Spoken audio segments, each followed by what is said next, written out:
भट्ट साहब, बातें आपकी तो ठीक हैं और मैं भी बड़ा इंस्पायर हो रहा हूँ, लेकिन जब आप आवाम में जाते हैं तो हमारे यहाँ बरादरी का बड़ा वोट है, हमारे यहाँ लोग बरादरी में तकसीम है और जो इलेक्टेबल है खास तौर पे वो अपने उस दायरे से बाहर नहीं जाते। इन इलेक्टेबल को काउंटर करने के लिए क्या स्ट्रेटजी है आपके पास? आपका रिकॉर्ड यकीनन 1985 से लेके आपने 2000 तक की बात की है और सारी वो अपनी कारकर्दगी का एक जायजा भी आपने रखा है।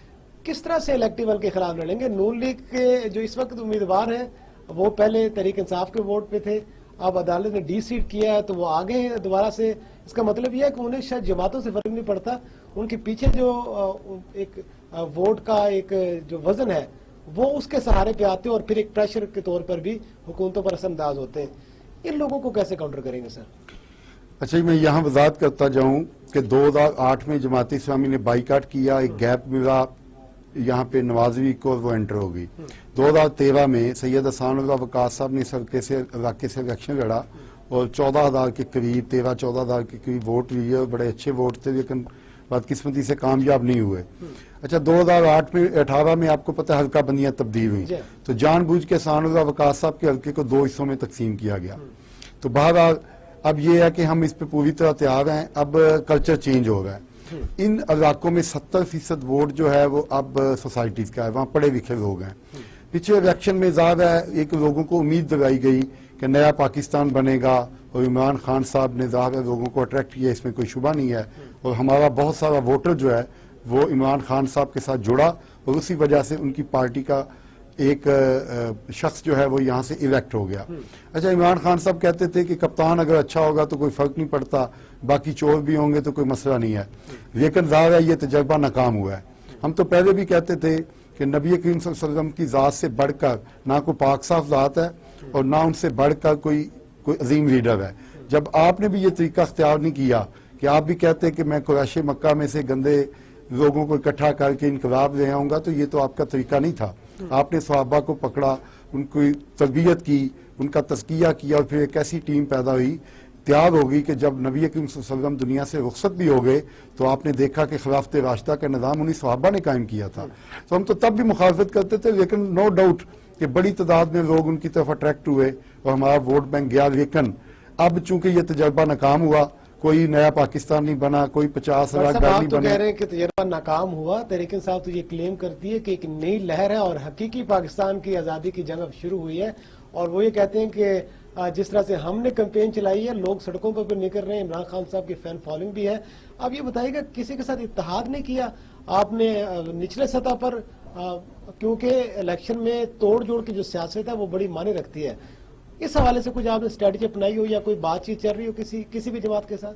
देखिए जी, हमारी बातचीत जमात इस्लामी ने ये फैसला कर रखा है कि हमने किसी भी सेकुलर पार्टी के साथ जिसका मंशूर जो है वो दीन के हवाले से नहीं है या बाजार दीनी हवाले से है, लेकिन वो साथ सेकुलर पार्टियों का देती है, उनके साथ हम मिलकर इलेक्शन नहीं लड़ेंगे। माजी में हमने 1-2 दफा लोगों पर एतमाद किया, लेकिन वो सारे एतमाद को ठेस पहुंचाई गई हमारे। अब इस वक्त ये जरूर है कि मैं आपको बताता हूँ कि सदके से अल्लामा इहसान अली ज़ईफ़ साहब के बखुदारान है इब्तिसाम अली ज़ईफ़ साहब और हशाम अली ज़ईफ़ साहब, उन्होंने बाकायदा हमारी हिमायत का ऐलान किया। बरेलवी तबका फ़िक्र में से, देवबंदी तबका फ़िक्र में से बड़ी तादाद में उलमा जो लोकल वहाँ के हैं उन्होंने हमारे साथ जलसे भी किए हैं, हमारी हिमायत का ऐलान किया है।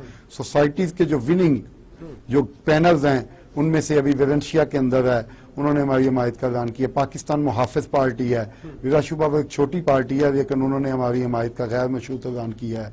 इसके अलावा पंजाब सोसाइटी का एक पूरा पैनल है, नून लीग के लोगों ने खुद हमारे साथ में ऐलान किया है। उनके इस हल्के से जो PP 170 से नायब सदर हैं, विनिंग बलदियाती मेंबर्स हैं, उन्होंने हमारी हिमायत का ऐलान किया। तो लोगों में शऊर पैदा हुआ है कि नया पाकिस्तान तो बना नहीं। ये तो खैर PTI के कहने की बात है, इनमें क्या तब्दीली आएगी? देखिए, पहले भी ये तो साबित हुआ ना कि वो एक ऐसे बंदे को लेके आए जो इस हल्के का नहीं था, जिसका कैरेक्टर इस काबिल नहीं था कि उसको टिकट दिया जाता, MPA बनाया जाता। इसीलिए तो उसने अपनी पार्टी के खिलाफ ही उन्होंने अपना जमीर बेचा है। अब भी जिस कैंडिडेट को लेके आए उनकी क्या हिस्ट्री है? अच्छा भट्ट साहब, आप तो PP 170 से इलेक्शन लड़ रहे हैं और ये एक ज़िमनी इलेक्शन है और एक उम्मीदवार के लिए बड़ी सुबकी होती है अगर वो इस तरह के इलेक्शन में हारे तो फिर कहते हैं कि जनरल इलेक्शन में जाना उसके लिए बड़ा मुश्किल हो जाता है, क्योंकि उसका जो साबका रिकॉर्ड होता है प्रीवियस, उसको देख के कहते हैं कि आप पे शायद लोगों ने एतबार नहीं किया।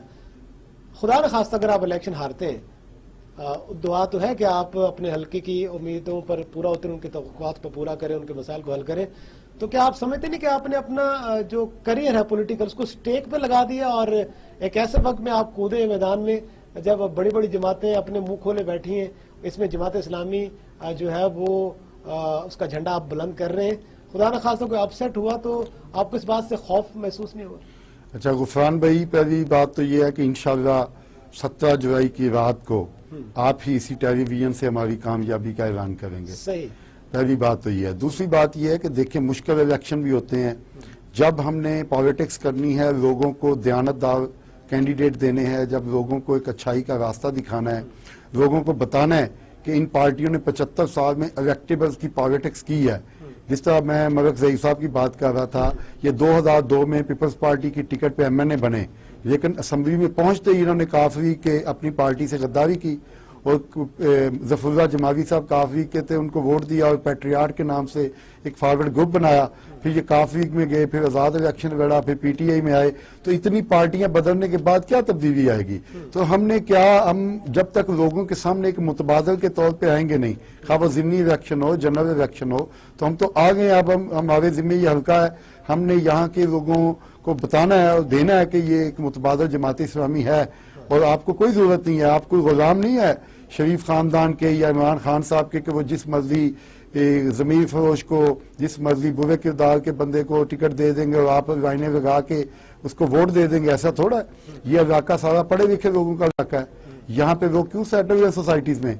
अमन के लिए, अच्छी मकानियत के लिए, इसलिए आए हैं कि यहाँ उनके बच्चे, उनके खवातीन यहाँ पे एक कंफर्टेबल माहौल में रहें। अगर यहाँ भी स्ट्रीट क्राइमर्स के पुश्तबान हो, आपको याद होगा कि जस्टिस साकिब निसार साहब ने हाजी करामत अली खोखर साहब की क्यों सरजनिश की थी, जो PTI के कैंडिडेट के चचा भी हैं और PTI के MNA भी हैं, क्योंकि उन्होंने मंशा बम नामी को एक बंदा था जिसको, उसकी उन्होंने पुश्तपनाही की थी, CPO से सिफारिश की थी उसको छिड़वाने के लिए। तो क्या ये कब्जा ग्रुप अभी तक सोसाइटीज में रहने वालों को इसी तरह डराते धमकाते रहेंगे?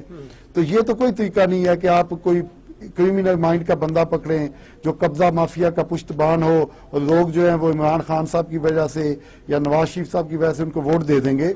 ये इस दफा 17 जुलाई को इस हल्के के लोग बताएंगे कि हम आपके गुलाम नहीं हैं, कि हम, आप जब तक दयानतदार लोगों को कैंडिडेट नहीं बनाएंगे तब तक आप जमात इस्लामी का मुकाबला नहीं कर सकते।